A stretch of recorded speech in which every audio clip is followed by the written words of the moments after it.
Hey everybody, my name is Forbes Riley, and I'm an American actress and a TV host. And I was delighted when I got my copy of Missing, which is Extraordinary Relation of Ordinary People based on a real life relationship. It's well written. It's amazing.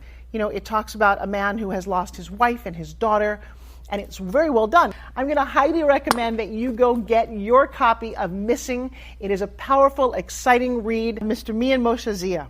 He is the author of Missing. And I want to give a big shout out and a kiss all the way halfway around the world to my dear friend. Check him out at Mia's website. It's called www.miamotionsea.com. Missing, available on Amazon. Again, I'm Forbes Riley, and I will see you again soon. Bye-bye. The Mike Wagner Show is powered by Sonic Web Studios. If you're looking to start or upgrade your online presence, visit www.sonicwebstudios.com for all of your online needs. Sonic Web Studios specializes in custom web design, app development, social networking, search engine optimization, domain registration, email marketing, online stores, and more. Since our birth, we have been designing and developing immaculate websites and providing web solutions which are a cut above the rest. As a leading web designing enterprise, we have a team of extremely talented web designers who are well-focused and have the experience of working on multiple web developing platforms such as PHP, Magento, custom WordPress, and more. Sonic Web Studios has been helping businesses of all kinds, whether big, small, established, or startup, impress their audiences with exemplary web solutions. We don't just create beautiful and functional websites. We give you a complete online solution with the main goal of enhancing your yearly revenues. We aim to give your business the online exposure and brand acknowledgement that will help you in achieving increased conversions leading to profitable sales. Call 1-800-303-3960 or visit us online at www.sonicwebstudios.com to get started today. Mention the Mike Wagner Show and get 20% off your project. Sonic Web Studios. Take your image to the next level. Hi, this is Mia Mosinzia, also known as Mia No Time for Love. Check out my latest book, Missing, Extraordinary Relation of Ordinary People, based upon a real-life relationship, available in print and ebook formats on Amazon. Do read it. I'm sure you'll love it. It's www.miamosinzia.com and www.amazon.com/Mia It's now time for the Mike Wagner Show, powered by Sonic Web Studios. Visit online at sonicwebstudios.com for all your needs. The Mike Wagner Show can be heard on Spreaker, Spotify, iHeartRadio, YouTube, iTunes, Anchor FM, Radio Public, and the MikeWagnerShow.com. Mike brings you great guests and interesting people from all across the globe. So sit back, relax, and enjoy another great episode of the Mike Wagner Show.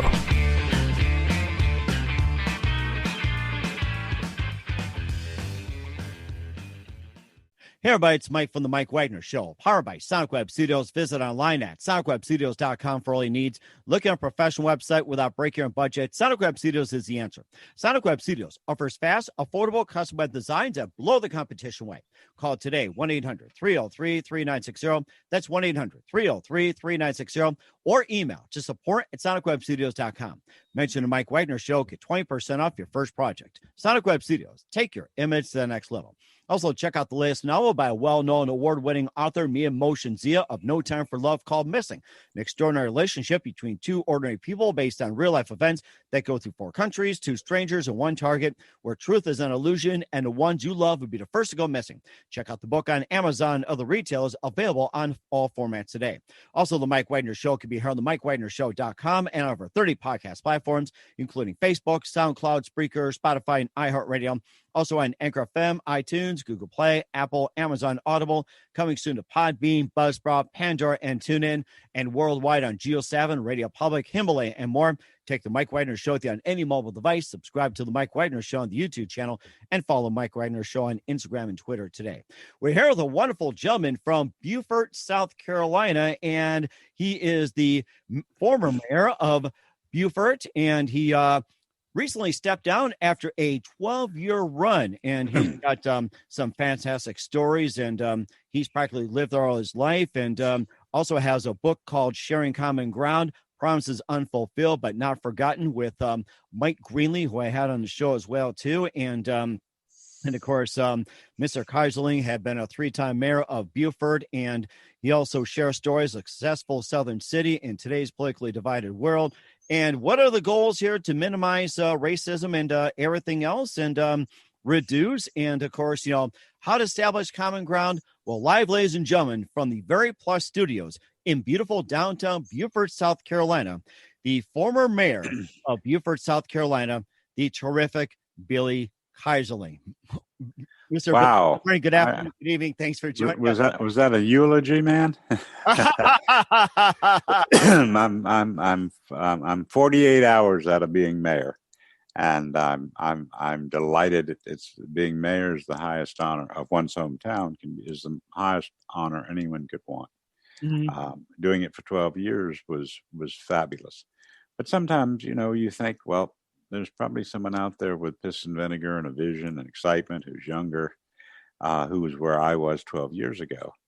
And I line that with the fact that I still have another project I want to do. It was the right time. So a fellow who I mentored and love, who is a hard worker, smart as he can be, is the new mayor.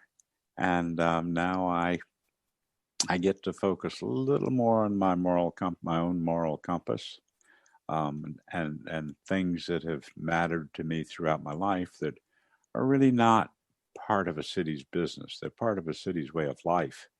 But in terms of leadership and policy, a small city doesn't really deal with some of the deep problems that our country faces. We have to deal with the day-to-day public safety of our people. So, we did capital projects, we did major intersection improvements, we redid our whole gateway to the city, we built a new city hall and courthouse, we built an extension to our wonderful marina, a day dock, so that you could park and go downtown. We live right on the intercoastal waterway. We are in the midst of a major stormwater sea level rise project. And you go, wow, okay, now, what about the soul of the country? What's happening to the soul of the country? Why are we today so divided? Why are we so ugly to each other? Why are we continuing to treat people, to brand people, to hide behind labels, rather than finding a starting point, a point of discussion? A good friend of mine, Congressman Jim Clyburn, who obviously has been very visible lately as the majority leader in the majority whip in the U.S. House of Representatives, once told me that when he walked into the House of Representatives, he saw 434 faces, but he didn't really know these people, and that he knew that he is nothing more or less the sum of his experiences over his now almost 80 years. And that if members of the Congress would take time to sit down and get to know each other and understand where they were coming from and how their ideas were formed and the people they represent and what their values were and what their visions were, that the Congress really might get some work done. But right now they hide behind labels. They hide behind party leadership, and they're not really free to be who they are, say what they believe, or maybe the country just doesn't want that kind of leadership. But I think it does, and so now that I am not mayor, I am free to pursue something that's been part of my life forever, and that is systematic racism, inequality, not only for African Americans, but just as bad, if not worse, for women. And of course, each immigrant group, as it's come into this country, has been divided. And so you go back and you look, and if you look in the history of the Reconstruction era, most people don't know this because these stories have never been told. They've been hidden, ignored, denied. Reconstruction and the Civil War is called the lost cause. That's not true. the 13th, 14th, and 15th Amendments, freedom, citizenship, the right to vote, were all established during that short period called Reconstruction. But when, instead of allying themselves with the poor white tenant farmers, whose situation wasn't very different, many of the African Americans became quite successful. They were elected to Congress. They were lieutenant governors. They were U.S. senators. Over 2,000 were elected. They were successful in businesses. They started 16 traditionally Black colleges and universities. They were inventors. They were research scientists. But we don't hear those stories. We don't know those people. And children growing up, white or Black, don't know that story. But of course, there was a backlash because that poor white tenant farmer was threatened by the Blacks rather than joining hands in an economic partnership to better the lives of all. And then became the systematic demonizing of African Americans. They rape our women. They steal. They cheat. They're dirty. They're dumb. And so, it's a pattern that we've seen. But if we can go back and we can learn those stories and peel back the teachings of 3 generations, get to the core of the problem. Look, everybody's got answers. There's reparations. There are different kinds of educational programs and scholarships and equal opportunity. Those are Band-Aids. They cover the wound. They stop the bleeding for a while. But until we drain the poison from the soul, we can never come together and fulfill those unfulfilled promises of life, liberty, and the pursuit of happiness. Mm-hmm. And what are examples of trying to establish common ground from your eyes? Well, I think it really starts. It's not something that happens fast. But, I once had in a campaign, this story may be a little long, but I think it's very telling. I served in the state legislature, and redistricting took away the district that I had. That was about 50-50 Democrat Republican. They made it solidly Republican. The Republican leadership came to me and said, switch parties and you can stay. And I said, well, who wants to stay here forever? The Democrats sort of took me for granted. The Black Caucus was positioning, trading votes for advancement, which is understandable, wanting safer districts. And so I said, I got 2 choices. I can walk away, or I can show those son of a guns that we can create our own rules. So we don't have independent status here. We have an opportunity to be a petition candidate. So you basically knock on doors and get signatures, several thousand signatures, to get placed on the ballot. So, here I had a whole new constituency, much more, quote, conservative than I. But I figured, they're human beings and I'm going to get to know them and they're going to get to know me, and somehow I'm going to win, even though all the odds were no.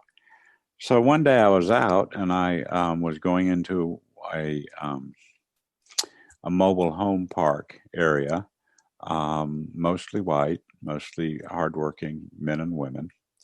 And I said, I'm going to take my motorcycle. So I rode my Yamaha that day. And I rode up to a house where I saw a Harley in the yard. So I knocked on the door. Of course, while I was waiting for the answer, I saw a pickup truck. And on that pickup truck, there was a "Don't Kill Baby" sticker. There was a Confederate flag hanging on the whip CB antenna. And there were guns in the gun rack. And I said, oh, my God. So the man came. I said, my name's Billy Keyserling. He said, I know who you are. And I wanted to sort of hide myself because I knew he was hostile because he thought I was some liberal kook. And because someone told him that. He didn't know that. He didn't know me from Adam. So I just was honest, speak from the heart, tell the truth, own your mistakes. And I said, I'm your representative. I'm going to be running for reelection. I see some differences we have on your pickup truck because you have a bumper sticker that says "Don't kill babies," and I think the issue there is not about killing babies. It's not about really being for or against abortion. It's about the role of the government. Should the government really go into your bedroom? Should the government get between a husband and a wife, or a partner and a wife, and a doctor? I mean, who am I? Because I get elected to the legislature to intrude on your life. So, well, here comes a liberal. He's nothing but a Planned Parenthood friend, and he disagrees with me. So I said, and now I see the Confederate flag. I voted for that flag to come down off the state capitol, not because I don't recognize it, but first of all, it's the battle flag, and it didn't go on top of the state capitol until the 1960s, and it went up in opposition to desegregation. So it has a history. It is important. It should be folded, ironed, and displayed in a museum to tell us what it was like and how people felt about desegregating the schools. But it doesn't need to be flying on the Capitol and not flying in the face of people who misunderstand it. And he must have had a football game going or something, because he was ready to go back in the house. And I said, my father was a country doctor, and he was always helping the poor, and he was never home. And he didn't have opportunities to teach me to hunt, which many people here do, or fish, or go camping. So I've never owned a gun, because it's a sport. And I see you've got the guns there, and you know what? That's part of what it's like to live in a rural area where people hunt deer and quail and duck, and some to feed their families, some for sport. Mm-hmm. And I have no problem with that whatsoever. I don't have a problem with guns, but I think that as an adult, if I own a gun and a juvenile gets that gun and hurts somebody, I'm a criminal, because I allowed that to happen. But he's really ready to go inside now. And I just want to sort of crawl out of my skin under the deck or something. And he says, okay, enough. We've had a good visit. I know who you are. And I said, let me just say one more thing, and then I promise you I'll let you go back. I said, I see you have a Harley. And I have a rice burner, a Yamaha. Rice burner? I haven't heard that term in years. I probably haven't thought about it in years, but I remember it from that story. And I said, before I'll ever vote to make you or me wear a helmet when I ride that, I'll vote first to outlaw fried chicken, because more people die from heart disease than they do from head injuries on motorcycles. Really? And he sort of chuckled, and he tried not to smile, but he did. And I said, well, thank you. I've taken enough of your time. And I left. Of course, I raced over to a friend's house to drink a couple of beers to calm down after my first outing in this new constituency. A couple of weeks later, I'm walking down the main street in our little town, and I see him across the street, and he starts crossing the street, coming to me.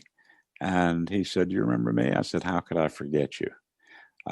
He said, well, I just want to tell you something. Across the street, I want to shake your hand and tell you I'm going to vote for you. And I said, what? He said, you're the only politician who has ever been totally honest with me. And that in itself makes me trust you, even though we may disagree. Well, that's a good example of finding the common ground. And that is, I just laid out our differences, but I knew that we both loved our helmets, and we loved our motorcycles, and we loved the breeze. But it gave me an opportunity to let him really know who I was. And And I've gone through and been very successful, fortunately, in government, because I see it as people relating to people looking each other in the eye like we are now, not turning the other way, not hiding behind a label. And, as a mayor, I had to calm down a little bit who I was and begin to listen. Being mayor is not coming up with a great idea and then forcing it down your council's throat. Being mayor is a good idea, as having a good idea, finding a council member or two who want to take ownership of it, encouraging them, and helping them sell it to the rest of council. That way everybody wins.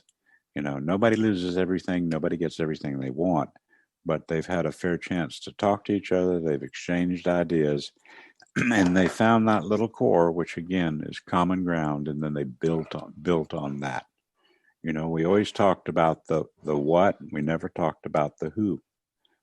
We didn't take it personally, and we remained civil. And 99% of the votes over 12 years were unanimous. Wow. There was somewhere where we didn't come to an agreement. And that's fine. Fortunately, those who disagreed with the majority who were going to vote against them usually called me the afternoon before the meeting and said, where I'm coming from? And I said, absolutely. And, go for it. Maybe you can convince others to change, but stand up for what you believe. We've been through our process.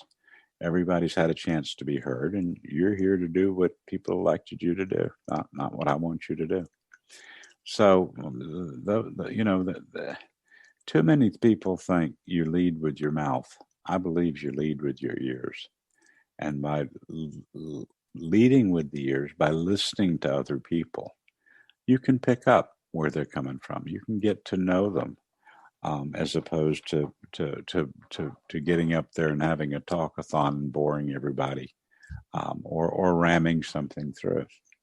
So those are lessons. But I grew up, in a different kind of situation from many people in the rural South. My grandfather was and I talk about this a lot in the book because the moral compass is so important, was an 18-year-old running away from the Tsar, ended on the Lower East Side. He escaped under a vegetable cart, and got into Western Europe, made his way to New York. No money, but got to the Lower East Side where many of the Jewish immigrants, all of the Jewish immigrants were landing, and said, I want to be a farmer. So he started pedaling his way south and ended up in rural South Carolina, luckily a beautiful, beautiful coastal town, and went to work in a cotton gin, and eventually was the president of this company, which was a collective of private farms, black, white, large, small, and he organized buying and selling cooperatives for them. But he grew up around black people. My father grew up on an island in his early years, an island where there were 10 white families and 10,000 African Americans. And then my father's medical practice was always focused on taking care of those who would not get health care. There was no Medicare, there was no Medicaid, there was very little private insurance. People weren't suing doctors. Things were just very different. And then throughout my life, through school, and I just was always aware. I never realized until later in life what a privilege it was to have had the kind of exposure to be in the homes of people who didn't have indoor plumbing, or who didn't have potable drinking water, or who didn't own cars, who would walk with 5-gallon jugs of water, fresh water for drinking and cooking. And first job out of college was registers around the country, and that took me into a mode of civic engagement. And so then through these various experiences, I built on the moral compass. And so now I'm 72. I've done my service, and now I'm honing right in on that compass I'm free to speak as an individual, and I'm building a movement to raise people's awareness that they're untold stories, that if we can get them on the table, which is almost like sucking the poison out of that broken soul, then we can get along better. You know, we'll see what we have in common. I mean, I can tell you that there are a lot of working people, there are a lot of women, there are a lot of ethnic groups who have so much in common that the power structure above has done such a good job of keeping divided while they have tax breaks for the rich and nothing for the poor, where they have such tax breaks that the upper echelon has more cash than they know what to do, and they start manipulating the stock market. But they only accomplish this by dividing us consciously. But we've been taught that for 150 years, starting with the Jim Crow movement, where blacks were demonized because they were successful. Of 1,200 African Americans who served in public office during Reconstruction, my cursory look shows me that more than 50% of them were charged with some sort of a crime.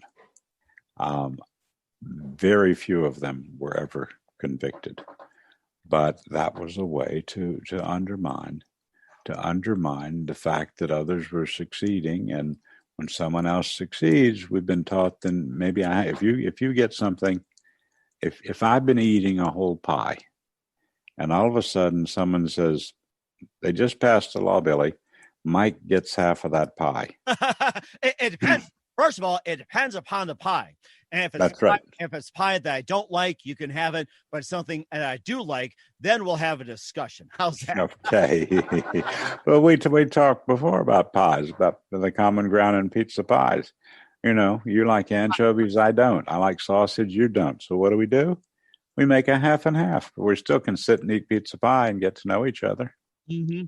Yes, that's right. And of course, have a drink or whatever it is, and everything like that. And we'll talk more about that along with pizza pies, social media, and more. But first, listen to the Mike Wagner Show at the MikeWagnerShow.com, powered by Sonic Web Studios. Visit online at SonicWebStudios.com for all your needs. Looking for a professional website without breaking your budget? Sonic Web Studios is the answer. Sonic Web Studios offers fast, affordable custom web designs at below the competition rate. Call today, 1-800-303-3960. That's 1-800-303-3960. Or email to support@SonicWebStudios.com. Mention the Mike Wagner Show, get 20% off your first project. Sonic Web Studios, take your image to the next level. Also, check out the latest novel by well-known award-winning author Mia Motion Zia of No Time for Love, called Missing, an extraordinary relationship between two ordinary people based on real-life events that go through 4 countries, 2 strangers, and 1 target, where truth is an illusion, and the ones you love will be the first to go missing. Check out the book on Amazon or the retailers, available on all formats today. Also, the Mike Wagner Show can be heard on the MikeWagnerShow.com and over 30 podcast platforms, including Facebook, SoundCloud, Spreaker, Spotify, and iHeartRadio. Also on Anchor FM, iTunes, Google Play, Amazon, Audible, and Apple. And also coming soon to Podbean, Buzzsprout, TuneIn, and Pandora, and heard worldwide on Geo7, Radio Public, Himalaya, and more. Take the Mike Wagner Show with you on any mobile device. Subscribe to the Mike Wagner Show on the YouTube channel, and follow Mike Wagner Show on Instagram and Twitter today. We're here with the former mayor of Beaufort, South Carolina, Mayor Billy Keyserling, here on the Mike Wagner Show with the book Sharing Common Ground, Promises Unfulfilled but Not Forgotten, also written with Mike Greenlee here on the Mike Wagner Show. And, before we got off on, talking about pizza pie and also splitting in half, and just one question I have before you continue with your point. Do you think social media today is further causing a bigger divide, or do you think social media today is bringing us closer? I was just thinking, I've been doing a lot of talking. Maybe I ought to ask you that.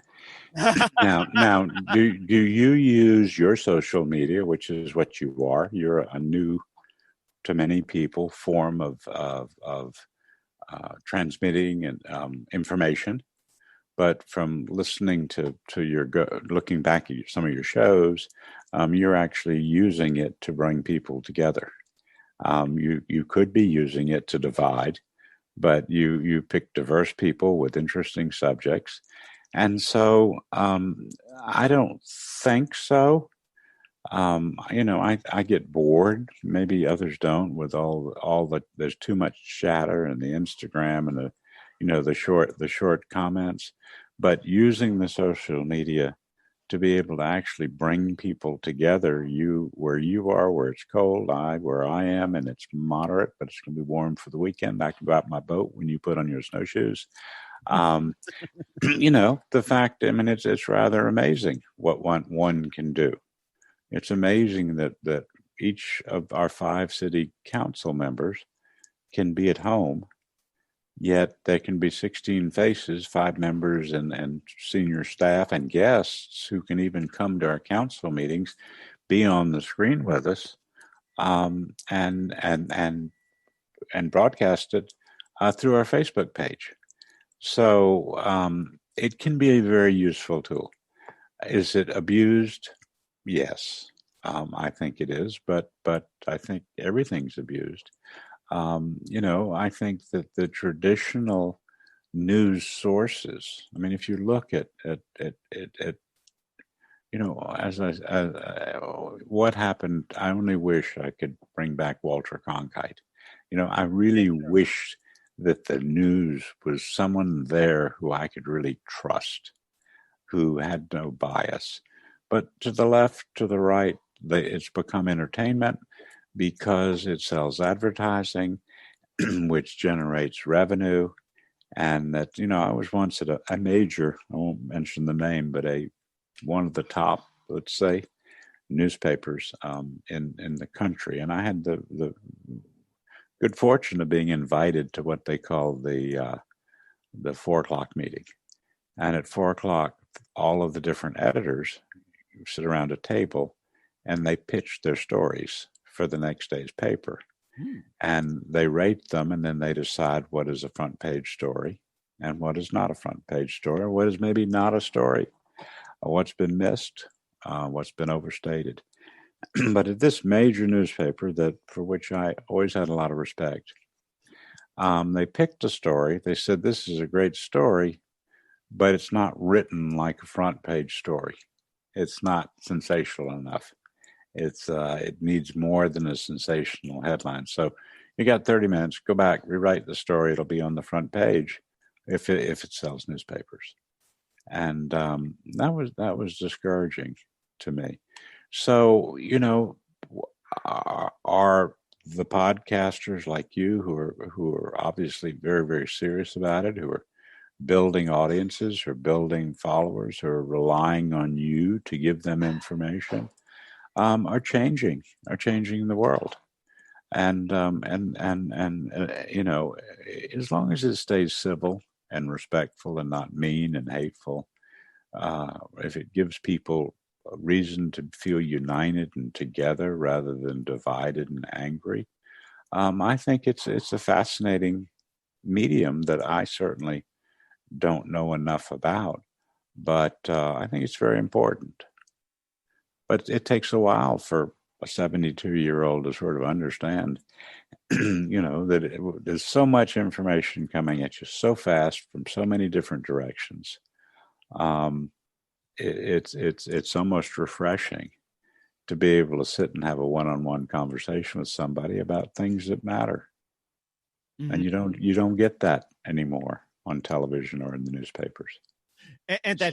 And that's really sad too. And I've noticed a lot that the reason why I started the show is because I just got sick and tired of all the negative media, all the crap that's going on, and the put downs and the wars. And I'll be first to admit, I did not watch the last 2 president debates, especially with Trump and Clinton and Trump and Biden. All they do is just throw mud at each other. It's like couldn't establish a common ground, and they refused. I mean, I just got so tired of it. And, it's like bring back Johnny Carson. It's like, entertain the guests. Guests can have fun.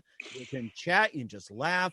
And, of course, have a good time, especially when you go to bed. If you happen to be listening, watching the Mike Wagner show or talking to you like at 10:30 at night, you get a laugh and you just go to bed happy. So you can't beat that, huh? I You miss can't. those days. It's like I look forward to staying up and watching Johnny Carson when it's time to go to bed. It's like I can just go to bed with just a smile on my face. I can just go to sleep and sleep like a baby, not be fearful about what's going to happen next. I mean, oh God, I miss Johnny Carson. Johnny Carson, yeah, they. I hadn't thought about Johnny Carson in a long time. Mm-hmm. And But of course, he's a guy that really brings people together no matter what.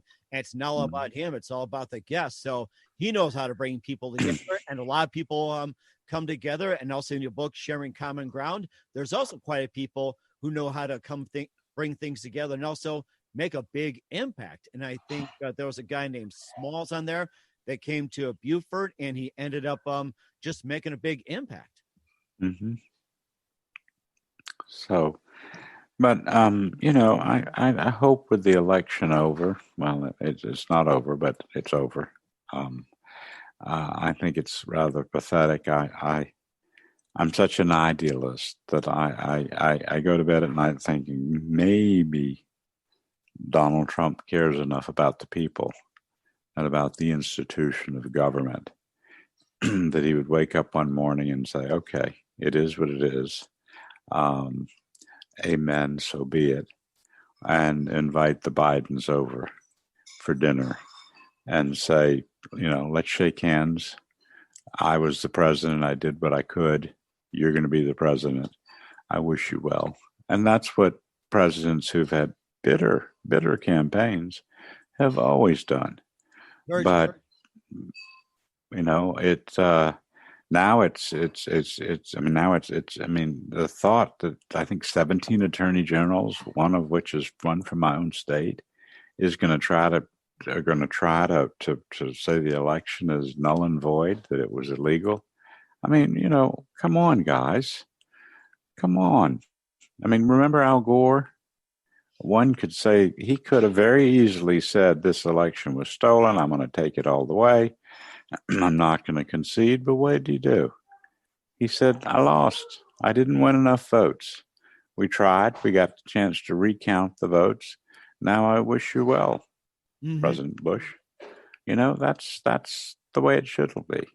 And John Kerry didn't need to challenge and say, I'm going to sue. We're going to challenge the election. He just simply said, I did what I could. He didn't put up a fight. He's just like, just rode off in the sunset and said, I wish you well. Yeah, exactly. And we're owed that sense of dignity. We're not going and continuing to go around. I think we have a special guest that somebody wants to come on board here. So, hey, Paula, you want to come onto this podcast? It's Mike Wagner. Hello, sure? How we doing? Yeah, come on board. So we love having special guests on, and I'm have your pet or anything. So if a dog or cat walks in, they're welcome to come on board. Or if somebody comes over, it's like they're welcome to come on board. It's like people are always welcome on the Mike Wagner Show. Well, that's Paula. And when you want to talk about Italian cooking, or Italian thinking, or Dostoevsky, or she's a very learned woman who I'm fortunate to be with, and I'm sure she makes good pizza too. So she does from scratch. Ooh, nice. But since she's been in the South, she spends the winters here now that she retired as a teacher. She's even learned how to make good cornbread. Ooh, you're making me hungry. I know it is fabulous. So, it is fabulous too. And of course, you've been in local government for quite some time, and you were also held positions in the U.S. House and Senate, and also had did a number of things: coordinated international human rights campaign to free the Jews from former USSR, worked in the impoverished sector, and also ridden the state of nuclear waste, achieving equitable taxes, and just a lot of things, you think it couldn't be done. I mean, you actually did it. Yeah, I did. I've been I've been very fortunate to find, I'm dyslexic, so I don't read very often because it's difficult. I spoke in something that I spoke to a graduation in a state penitentiary where they have a high school. And it was a fascinating experience because I realized when I walked in the gate that I had never really been in a prison. I'd been in the county jail because my father would have patients there, and sometimes I'd go and sit in the lobby. And of course, I was young and afraid. Hold on one second. What? Did you just start the podcast? No, probably 20 minutes max. But 20 minutes? Yeah, you got 20 minutes. Come on, make some pizza for us. He's asking you to make him pizza. Okay, she doesn't want to.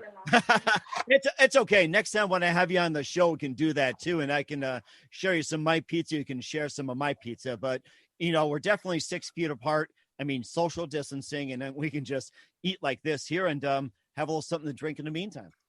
That's exactly right. I'll have that too. We'll share some common coffee. Oh yes, common coffee. What's your favorite? What's your favorite kind of blend with coffee? I like the light roast, especially the breakfast blend. I do too, but I'm not that particular. I'll drink coffee as long as I can make it a little sweet, and if I can put vanilla in, it's a little more fun. Mm-hmm. And it tastes good But, too. a big part of what we're doing to get back to the book or the common ground is we're focusing on helping 11 to 15-year-old students learn to ask questions, learn to find out about their past, where they came from, who their ancestors were, and then to use video, which we can make professional videos with this today, or through visual art, sculpture, painting, song, dance, movement, to tell in their own language to their families and to their peers some of these stories. Scholars can do great work and they can uncover, but unless we feel it and unless we have it in a language that matters. So a lot of our focus is to build a network of teachers across the country. And, through videos of the national park, which we created, the Reconstruction Era National Historical Park, which is now aligning related sites across the country that have Reconstruction stories, to build this network of teachers through project-based, experiential, arts infused, whatever you want to call it, education, and then to create a grassroots movement to say, why do we have African American history?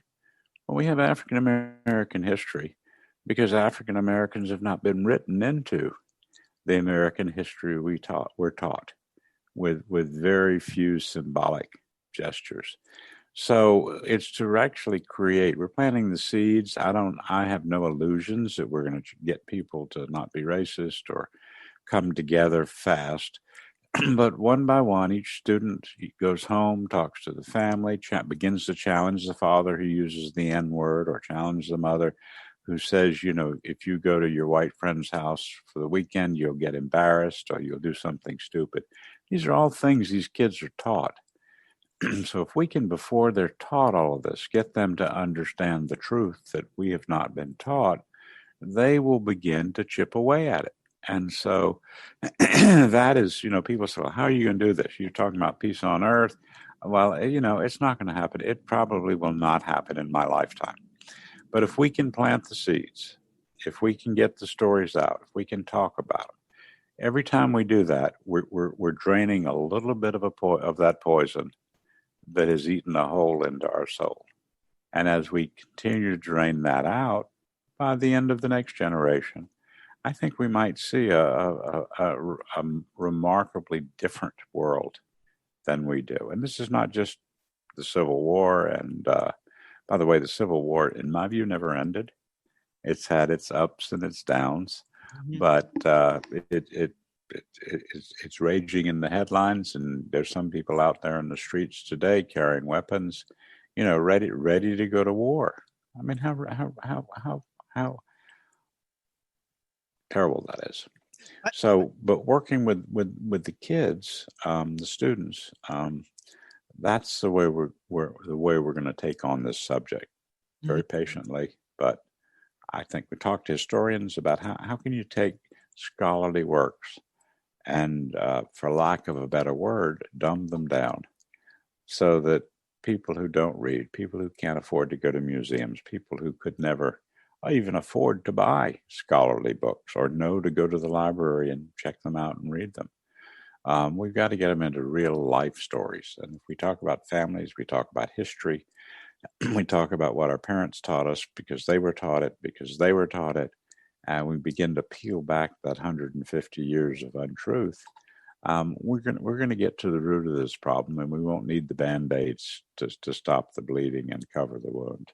Mm-hmm. And of course, you talked about the Civil War, which never ended, and the people carrying guns on the streets, which feels like a civil war. It kind of just a flashback, like what, 68, 69 or so, which was like, really happening. I mean, I was just, a peanut back then. And what if Martin Luther King were alive today, like saying he wasn't assassinated, what would he say today about today's society? I think he would be very disappointed.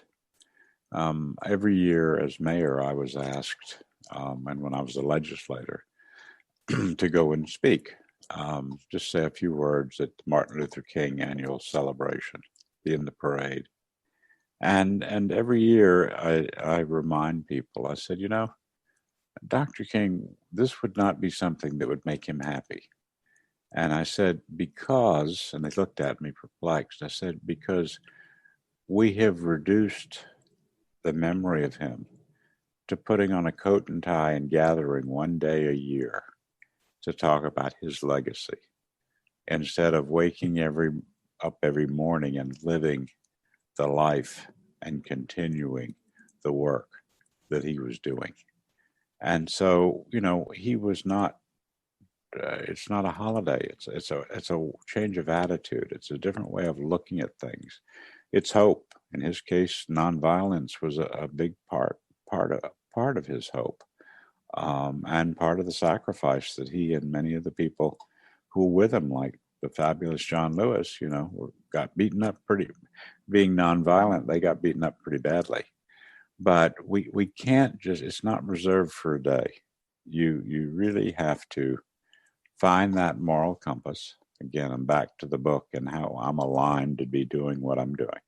Find that moral compass and realize we all have a personal responsibility to civilization, to look in that mirror every morning and say, okay, remember what remember what I'm supposed to be. Remember what my mission is. Remember that I believe in civility. Remember that I believe that you speak from the heart, you tell the truth, and you're not embarrassed about making mistakes. Be direct with people. Look them in the eye. Physically, before the pandemic, even touch them appropriately. Many things, I don't know if you realize this growing up, but many of us are grown to sort of have a glass shield around us, where we keep our distance emotionally, physically. And I'm not saying that I go around feeling each other all the time, but the reality is I want someone to sort of pierce that glass every now and then and touch me and say, I'm a human being too. And I do it as mayor. People who are with me get embarrassed when we go into restaurants, because I will, to a complete stranger, as long as they look like they're having a good time and they're comfortable, I'll sometimes join them at their table and say, "Can I have a bite?" And they start laughing. No one's ever really denied me a that. They say, they do say, who is this man? And why would he sit down at my table and ask for a bite? But then they laugh. They like the fact that I broke into their lives. I've never accepted a bite. Now, I've had some 5-year-olds when I asked them if I could have a lick on their ice cream cone, they looked at me like, "Don't you dare get near me." But that's okay too. But again, that's that common ground is just being human beings and having compassion and understanding, and listening to other people and feeling their feelings, sharing your feelings. And so, and that's how the whole book came about, is that I realized that we really can heal. We really can heal, but that we're very ill right now as a society. We're jumpy. We're walk on eggshells around people.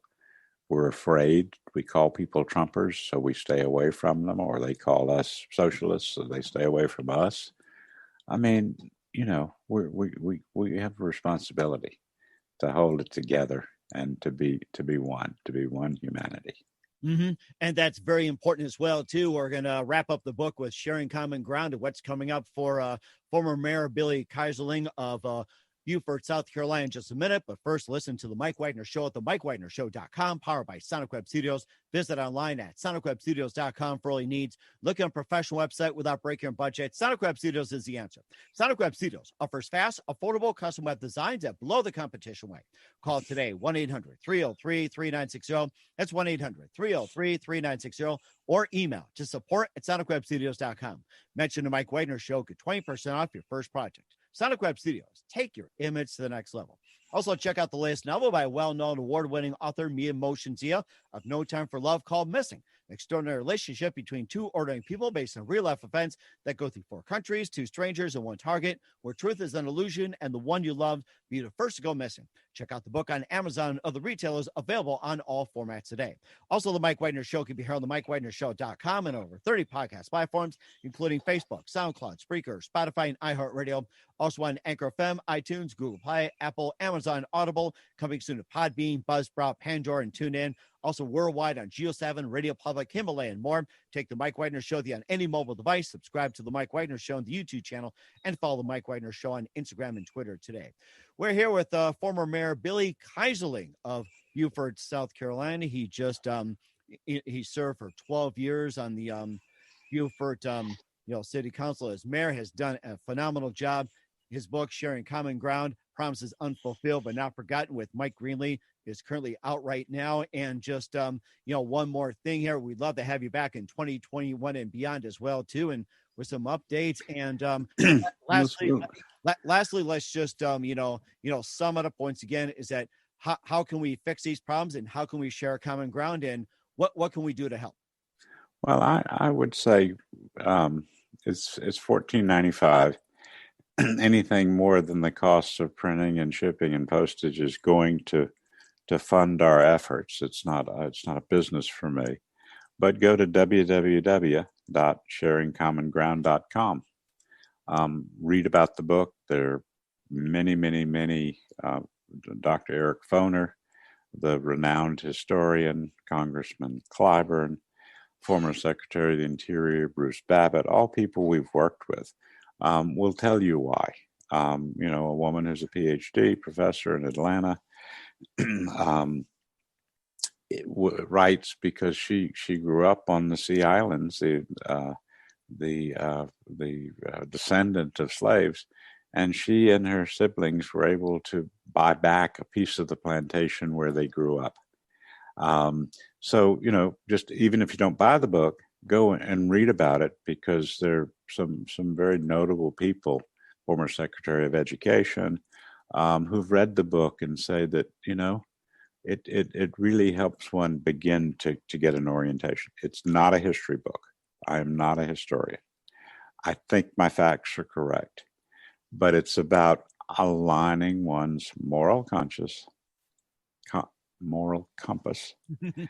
to sort of do the right thing and to be part of this world and to create a sense of community, because like it or not, we're all in it together.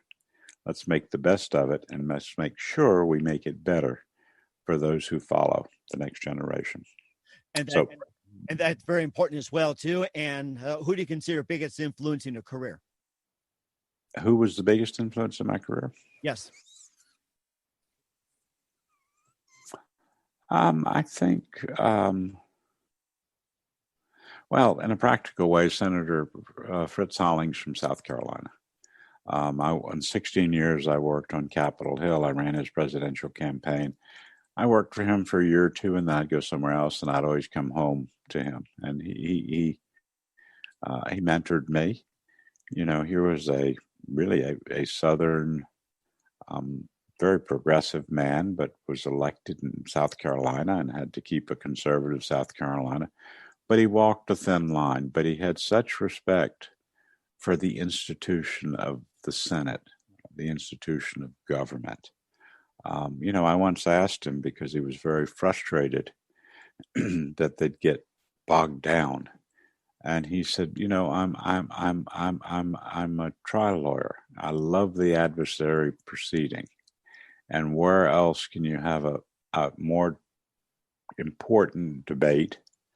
And who better than could you represent than the American people?"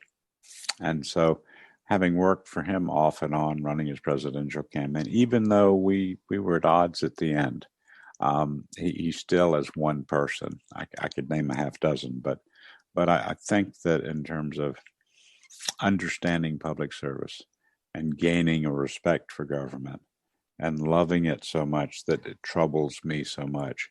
In his book, after he left, after many years in the Senate, he said, you know, when I went to the Senate, we scheduled the Senate business. And when we were finished with that, we had fundraisers. Now I'm in the Senate. I just left the Senate. And that was, I think, 16 years ago. I just left the Senate. And we scheduled fundraisers. And we tried to fit in the Senate business. I just can't keep going that way. So, you know, he left a very strong mark on me. Again, it gets back. I just keep coming back to this moral compass. Is, you know, it will steer me right. It will steer me right, and hopefully that will benefit other people. Hopefully, in reading the book, they will get an awareness of their own moral compass, maybe in a stronger way, and they will see what their role can be in coming together and finding common ground, building relationships, keeping this country together, growing it with opportunities for everybody, justice for equal justice for everybody, opportunity for everybody. Grow the pie, make it big enough, don't fight over smaller pieces. That is the most important thing, especially pizza pies. That's right. So very important. And what's the best advice you can give to anybody at this point, Billy? The best advice? Yes.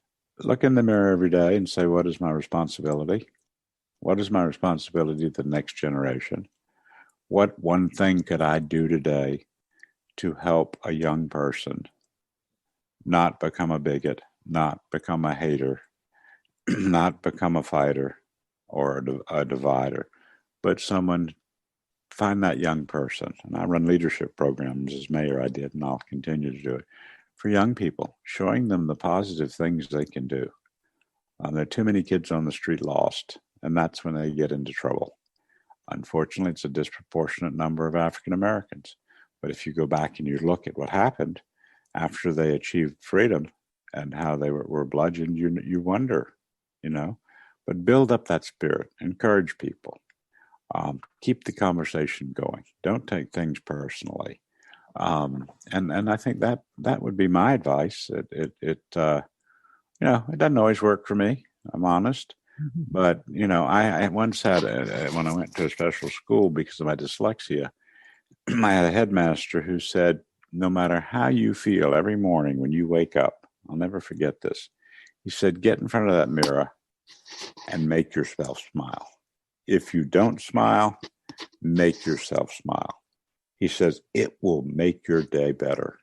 And so that's why I always say, look in that mirror and examine and set your course for the day and keep in mind other people, not just what I want. That is a very good point. I'll put a smile on my face and make sure everybody does as well. And what can we expect from you in 2021 and beyond, Billy? What can I expect? Yes. I can expect that, you know, we'll continue for a while to have deep division. in the political arena. But I quite frankly think the public is I'm talking about something pretty controversial in the South about racism and acknowledging it, about Confederate monuments and telling Black people you can't take away their version of history. You just have to have a chance to tell yours. But I think people really want peace. I think they're tired. I think between the COVID, between the lack of political leadership, the division, the hate, I think people really want to take a break. And this will be our opportunity, I think. I don't think we can expect a new president or different members of Congress going to change the world. Then they're certainly not going to change it. But they can create an environment. And as a mayor, I created an environment in my city council that permeated the city because people saw how we acted. And so that's my expectation. I worked across the hall from Senator Biden when he was young, before he was married to Dr. Biden, who was actually the receptionist. And I'll be honest, I sat in our reception area so I could look across the hall at her because she was beautiful. But known him for a long time, and he is not a mean person. He's not a partisan person. I mean, here's a guy who spoke at John McCain's funeral, Strom Thurmond's funeral, Fritz Hollings' funeral. He's just a decent guy. And if he can just have us all feeling a little better, a little more hopeful, I think people are really ready for that. Mm-hmm. But I don't expect him to create magic. It's going to take all of us doing our own thing. But that's what I expect. I expect we'll feel better next year. I expect we'll have a vaccine. I don't know that we won't all be wearing masks, because I don't think that's an overnight thing. It's been tough. A lot of people really resent it. But, that's an example of not sharing common ground. You wear a mask to protect me. I wear a mask to protect you. But people don't think they should wear a mask because it's their civil right. Well, what about my civil right to be safe and healthy? So we got to break down those kinds of attitudes. Knock each other gently on the head, tap us on the shoulder and say, wait a minute, guy. We share this air. You can't pollute my air, and I wouldn't dare pollute your air. So it's uncomfortable. It's difficult. You don't like it. You feel infringed upon. But what about those people who've lost family members? What about those doctors and nurses who put their lives at risk, the first responders who put their lives at risk? That's not a hoax. That's real. 250,000 deaths is real. And so, the vaccine, it'll be an interesting rollout. I hope it's very successful, but we're not going to all of a sudden get a vaccine and think this thing's over with. That's how we begin to contain it and control it in a way that supplements our masks and our social distancing. But 21, to answer your question, is going to be a better year. I'll be here, and I'll guarantee you, if you invite me back here in a year, you'll still have that smile on your face. and of course, knocking on the head too. You talk about knocking on the head. I remember a commercial that says, I could have had a V8, and that's something I could have, and many of us can have right now, knocking on heads. That's right. That's exactly right. That's very good. Once again, we're here with the former mayor of Beaufort, South Carolina, Mayor Billy Keyserling, here on the Mike Wagner Show with the book Sharing Common Ground, Promises Unfulfilled But Not Forgotten with Mike Greenlee. You can find on Amazon more. Billy, a very big thank you for your time. You've been absolutely wonderful. Looking forward to having you again soon. Just keep us up to date. We'll continue sharing common ground. And once again, tell us about your upcoming projects. What's your website? How do people contact you? Where can people purchase or check out your book, Sharing Common Ground? That's right. And they can find they can find us. Excuse me. They can find www.sharingcommonground.com. Learn about the book, learn about the movement. It'll refer you to our Reconstruction, Second Founding of America website, which talks even more about what we're doing, and that is growing. We're going to have a mega resource center, a website that will connect every single resource we can identify through a channel, talk about social media and technology, but work with anything from the Smithsonian to a fifth grade teacher who's got kids who are teaching their parents about Reconstruction, so that a teacher can pull down off the shelf things to talk about. And that's very important. Once again, Billy, a very big thank you for your time. You've been absolutely great. Looking forward to having you again soon. Do us a favor, keep us up to date. Love you back on in 2021 and beyond. Don't forget to keep in touch, keep us updated, and let's continue sharing common ground. Thanks, Mike. Enjoyed it. You be well. The Mike Wagner Show is powered by Sonic Web Studios. If you're looking to start or upgrade your online presence, visit www.sonicwebstudios.com for all of your online needs. Sonic Web Studios specializes in custom web design, app development, social networking, search engine optimization, domain registration, email marketing, online stores, and more. Since our birth, we have been designing and developing immaculate websites and providing web solutions which are a cut above the rest. As a leading web designing enterprise, we have a team of extremely talented web designers who are well-focused and have the experience of working on multiple web developing platforms such as PHP, Magento, Custom WordPress, and more. Sonic Web Studios has been helping businesses of all kinds, whether big, small, established, or startup, impress their audiences with exemplary web solutions. We don't just create beautiful and functional websites. We give you a complete online solution with the main goal of enhancing your yearly revenues. We aim to give your business the online exposure and brand acknowledgement that will help you in achieving increased conversions leading to profitable sales. Call 1-800-303-3960 or visit us online at www.sonicwebstudios.com to get started today. Mention the Mike Wagner Show and get 20% off your project. Sonic Web Studios. Take your image to the next level. Hi, this is Mia Mohsen Zia, also known as Mia No Time for Love. Check out my latest book, Missing: Extraordinary Relation of Ordinary People Based Upon a Real-Life Relationship, available in print and ebook formats on Amazon.